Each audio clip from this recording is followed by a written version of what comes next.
Welcome back to Rick's Reflections, where we take a look at the upcoming Sunday Gospel reading and see how it applies to our lives today.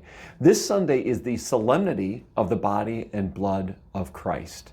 And of course, we're going to talk about the Bread of Life discourse, where Jesus talks about having to eat his flesh and drink his blood if people want to have everlasting life. Now, if we go to the very beginning of this Gospel reading, this is so great because Jesus fulfills the Old Testament all the time. In this particular way, he speaks about how he is the bread that came down from heaven, and if they eat this bread, they will have life forever. Well, why is this important? Well, because it calls the Jewish people back to when the Israelites were in the desert and they had to rely on manna daily coming down from heaven.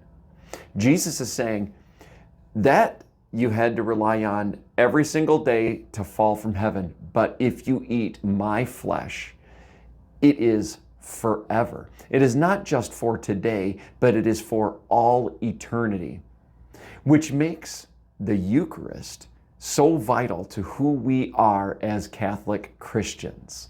When we approach the Eucharist every single week, are we thinking about how that not only sustains us for the day, but for all eternity? Are we seeing ourselves up there on the altar as sacrifice along with Christ, as the body of Christ? If not, this Sunday I challenge you, when you go up to receive the Eucharist, when you go up to receive the bread of life, think about how we participate in the sacrifice of the Mass. How we too are laid down on the altar along with Christ, and we are given the bread that doesn't just sustain for a day, but sustains us for all eternity. Thank you so much for joining us. We look forward to seeing you next time on Rick's Reflections.